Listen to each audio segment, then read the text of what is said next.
Olá, tudo bem?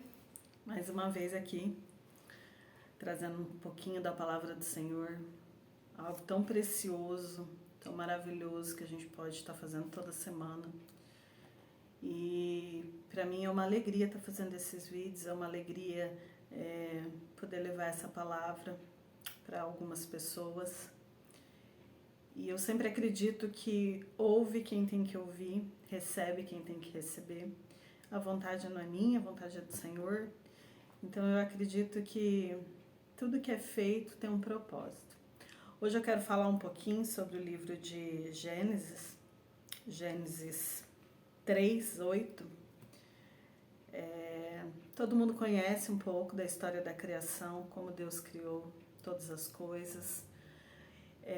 Tem uma música que eu sou muito apaixonada por ela, talvez eu nem possa citar ela aqui, eu não sei como funciona um pouco o YouTube, mas é uma música que ela me leva muito próximo do Senhor, porque ela fala exatamente da inocência como uma criança, como você poder viver numa dependência do Senhor, viver numa intimidade com o Senhor. Ela fala que como ela gostaria de poder, como ele gostaria de poder novamente pegar nas mãos do Senhor e voar e ver todo aquele jardim, contemplar todas as obras que ele fez. E toda vez que eu ouço essa música, eu sinto uma proximidade muito grande com o Senhor. É uma música que eu falo que ela me transporta justamente para aquele jardim onde o Senhor criou as coisas com tanta perfeição, com tanto cuidado. Foi colocado cada coisa certinha no teu lugar. E ele exigiu tão pouco, ele exigiu de Adão apenas que obedecesse, que não se corrompesse, que desse ouvido somente à voz do Senhor, não desse ouvido a outra voz. E não foi feito como a gente sabe. Como a gente sabe, houve toda uma armadilha do mal para que o homem chegasse onde a gente está hoje. E o texto de Gênesis 3 diz assim: E ouviram a voz do Senhor, Deus, que passeava no jardim pela viração do dia. E esconderam-se Adão e a sua mulher da presença do Senhor, Deus, entre as árvores do jardim. E chamou o Senhor Deus a Adão e disse: Onde estás? E ele disse: Ouvi a tua voz soar no jardim e temi, porque eu estava nu e me escondi. Então o Senhor fez exatamente tudo perfeito. Ele criou o céu, a terra, as aves, os animais, as plantas. Tudo era perfeito naquela época. Tudo era feito de acordo com a vontade do Senhor. E ele criou o homem. Ele criou o homem, percebeu que o homem estava triste, criou a mulher, para que os dois vivessem juntos. E a nudez dele foi criada. A nudez era algo natural, era algo cotidiano para eles. Porém, a partir do momento que houve toda a separação do homem com Deus, houve toda a queda do homem, o homem pecou contra Deus, não ouviu a voz do Senhor. O Senhor, de tudo que ele tinha criado, ele só dava uma ordem: não coma o fruto daquela árvore.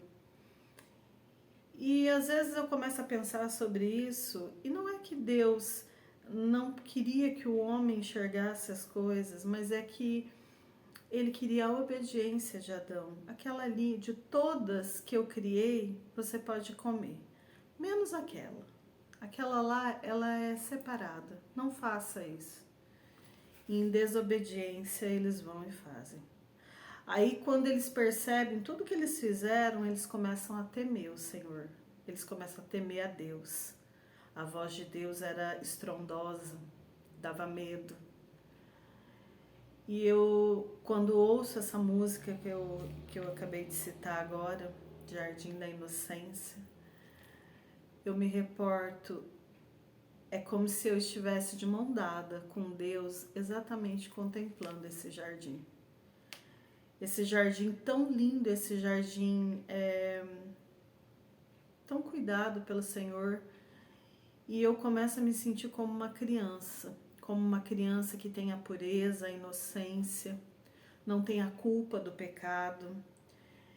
E eu vejo que como seria bom se a gente vivesse desta forma. Como se a gente pudesse pegar na mão do Senhor. Aliás, nós podemos hoje, porque hoje nós somos remidos de todo pecado pelo nosso Senhor Jesus. Aquela cruz, ela teve um preço muito alto. Aquela cruz, houve um sacrifício de sangue nela. E eu não consigo entender como muitas pessoas não conseguem entender esse sacrifício e continuar praticando as mesmas coisas. Não entra na minha cabeça isso.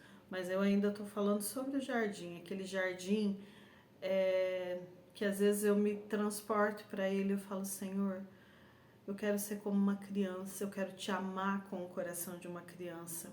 A criança, ela tem uma pureza, ela tem uma simplicidade no falar, no agir. Ela não procura palavras lindas, palavras encantadoras para tocar o coração de uma pessoa. Ela é simplesmente quem ela é. E é isso que eu gostaria de ser na presença do Senhor. Eu gostaria de ser essa criança que fala do mais íntimo. E eu sei que, como a mim, deve existir várias pessoas que têm esse coração, que falam, Senhor, eu quero voltar a essa inocência. O mundo hoje nos faz entender coisas. A gente tem que pensar em tudo que a gente vai falar, a gente tem que pensar em tudo que vai ser dito, para que não sejam levado para outro lado, para que não seja entendido de formas diferentes. Hoje tudo é errado, o certo é errado, o errado é certo. E o que eu queria era só viver essa inocência que existia naquele jardim. Adão e Eva foram abençoados, foram contemplados por Deus, foram sonhados por Deus, assim como eu e você. Eu e você que temos tantas culpas, tantos pecados, e mesmo assim o Senhor acredita na gente. As minhas orações com o Senhor são sempre assim, Senhor, quão falha eu sou, quantas coisas em mim existem que são tão erradas, são tão falhas, e ainda assim o Senhor insiste em querer a minha presença. Ainda assim o Senhor insiste em acreditar que eu posso ser melhor. Quantas vezes você olhou e falou assim, eu não sou nada, não há nada bom em mim? É exatamente essa frase. Não há nada bom em mim. E Deus olhar para você, ou através de uma pessoa, ou falando com você mesmo, e dizer, meu filho, tudo em você fui eu que criei. Tudo em você eu coloquei da mais perfeita vontade, da mais perfeita admiração, do mais perfeito cuidado. Então tudo que há em você foi criado por mim. Mas você faz escolhas essas que te afastam da presença do Senhor. Assim como eu, por muito tempo, eu lutei muito por um chamado que Deus me deu, e as coisas do mundo me faziam não querer estar no centro dessa vontade. Por quê? O mundo te oferece coisas boas, o mundo te dá sucesso, alegria, prazer momentâneo, e às vezes você não está disposto a abrir mão disso. Às vezes você não está disposto a renunciar a algo. E quando eu entendi que eu precisava renunciar, talvez prazeres mundanos, coisas, eu não estou dizendo aqui, gente, de religiosidade, eu não estou dizendo que você não deve fazer, entendeu? Não é isso, eu não estou dizendo que você tem que viver num casulo, de forma nenhuma. Eu estou dizendo que você tem que fazer escolhas. Hoje eu escolhi viver para o Senhor. Hoje eu escolhi fazer a vontade desse Deus que eu sirvo, desse Deus amoroso, desse Deus também que é justiça. Por quê? Para mim hoje tem coisas que não tem sentido como tinha antes. Eu não consigo hoje ver o mundo da forma que eu via há 3, 4 anos atrás. A minha mente foi transformada. Hoje eu sempre tento ser o melhor possível do que eu era. Mas eu realmente percebo que as pessoas ainda vivem para esse mundo.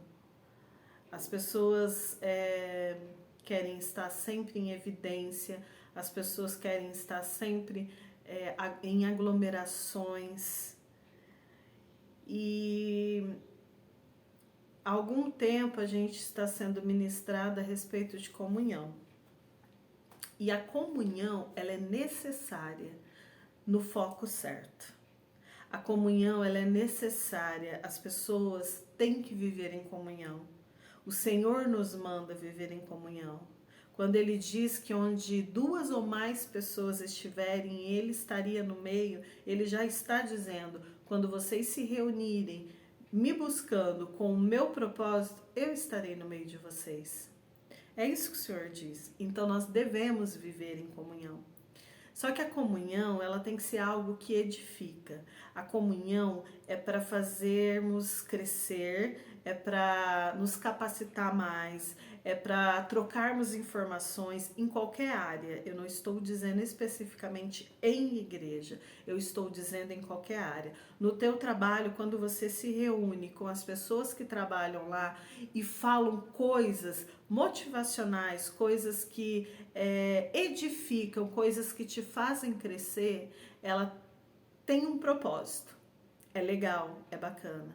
Agora, quando você se reúne para denegrir alguém, para falar de alguém, para menosprezar o trabalho daquela pessoa, isso não é bacana, isso não é legal, isso não é comunhão. A comunhão, ela te traz crescimento, ela te traz força. É algo que vai fazer você crescer como pessoa, como profissional. Então, assim, essa inocência que existia naquela época, antes de Adão e Eva terem cometido tudo que eles fizeram, é uma inocência que eu busco no meu coração hoje. É uma inocência que eu busco constantemente. Quando você vê uma criança, você percebe que ela nasce exatamente com essa pureza de coração. A partir de alguns anos da vida dela, isso começa a ser modificado. Se você observar uma criança, você percebe que ela nasce com uma pureza muito grande. Ela não tem esse discernimento das coisas ruins, das coisas erradas. Nós vamos trabalhando isso na criança, como pais, talvez como professores. E daí essa criança com os anos vai perdendo essa inocência. Então o que eu quero dizer para você?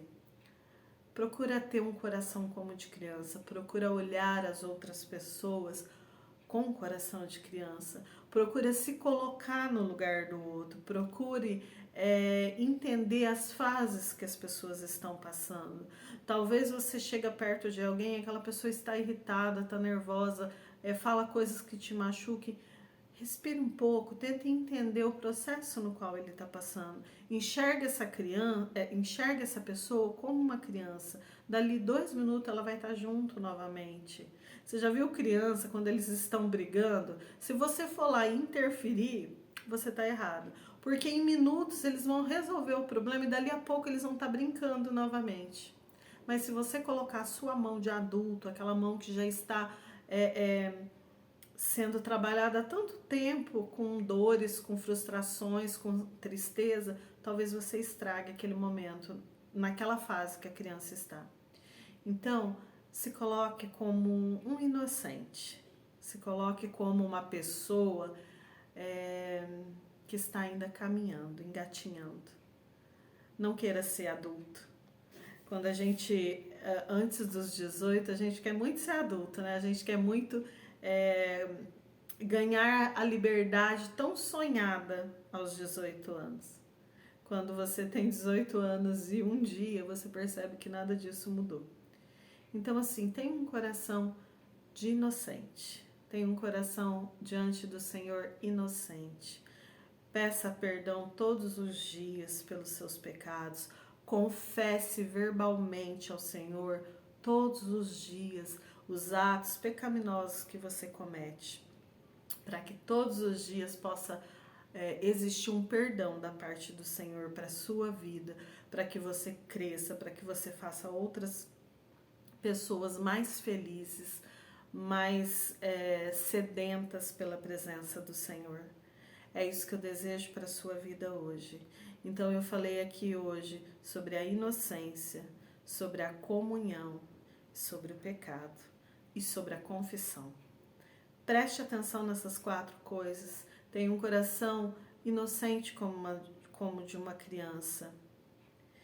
Vive em comunhão ao seu redor, com familiares, com amigos, com profissionais. Se coloque na presença do Senhor sempre. Sempre se coloque na presença do Senhor. E o principal, confesse os seus pecados, aquilo que te afastam e façam você temer a voz do Senhor. Porque quando estamos em pecado, quando fazemos algo errado, a gente teme, a gente fica temeroso. Então confesse esses pecados, fale para o Senhor, dê nome aos teus pecados ao Senhor. E Ele vai, com toda a certeza do que eu estou te dizendo, Ele vai te perdoar e vai te abraçar e vai te amar e vai dizer o quanto você é importante para Ele. Mas Ele precisa ouvir da sua boca. Ele sabe todas as coisas. Antes mesmo de falarmos, o Senhor conhece o mais íntimo do nosso coração. Mas tem momentos que Ele precisa ouvir dos nossos lábios. Ele precisa entender dos nossos lábios. Por quê? Porque quando você fala, você mostra um arrependimento sincero. E é isso que conta para o Senhor. Ou seja, o que tudo vale a pena é a inocência que nós temos. É a disposição de tentarmos mudar a nossa vida e a nossa situação. Sermos talvez como uma borboleta, que no momento ela é uma lagarta tão feinha, tão sem aspecto nenhum, mas que depois ela se envolve toda num casulo, se resguarda para se transformar em algo tão bonito, algo tão... uma criatura tão perfeita que o Senhor fez. Seja como uma borboleta, entra num casulo, se modifique um pouquinho, reconstrua os teus valores, os teus sentimentos e depois nasça uma linda borboleta, vai alçar voos maravilhosos. É o que eu desejo para você. Que Deus possa te abençoar. Eu desejo que o Senhor possa renovar a sua vida, restaurar o teu coração, que Ele venha colocar essa inocência, que Ele possa te pegar pelas mãos e voar, Senhor. Voa com essas pessoas, façam elas entenderem o que é o seu jardim, façam elas entenderem quão é precioso estar de mãos dadas com o Senhor, que elas venham entender quão precioso é voar contigo e contemplar tudo aquilo que o Senhor fez, todas as suas maravilhas feitas e criadas tão perfeitamente, que o nosso coração venha a ser como de criança. É o que eu desejo para cada um de vocês. Tenha um coração inocente. Manda esse vídeo para pessoas que você queira que precisem ouvir essa palavra, que precisem de um renovo, de uma restauração. Se inscreva no canal, compartilha e ative o sino. Eu desejo para você uma semana cheia da presença do Senhor, uma semana abençoada, que você possa sonhar com o Senhor, que você possa pegar nas mãos dele e contemplar esse jardim tão lindo que foi criado para nós e que nós, infelizmente, não podemos desfrutar desse jardim. Mas eu sei que o Senhor ainda vai voltar e vai trazer coisas grandiosas para você. Se aproxime do Senhor, coloque a tua vida na mão dele. Quando todo mundo disser que não tem mais jeito, não tem mais solução, o Senhor está te aguardando. Fique na paz do Senhor, que Deus te abençoe muito, que seja uma semana abençoada. Se você precisar falar comigo, manda mensagem e eu vou te responder, tá bom? Que Deus te abençoe.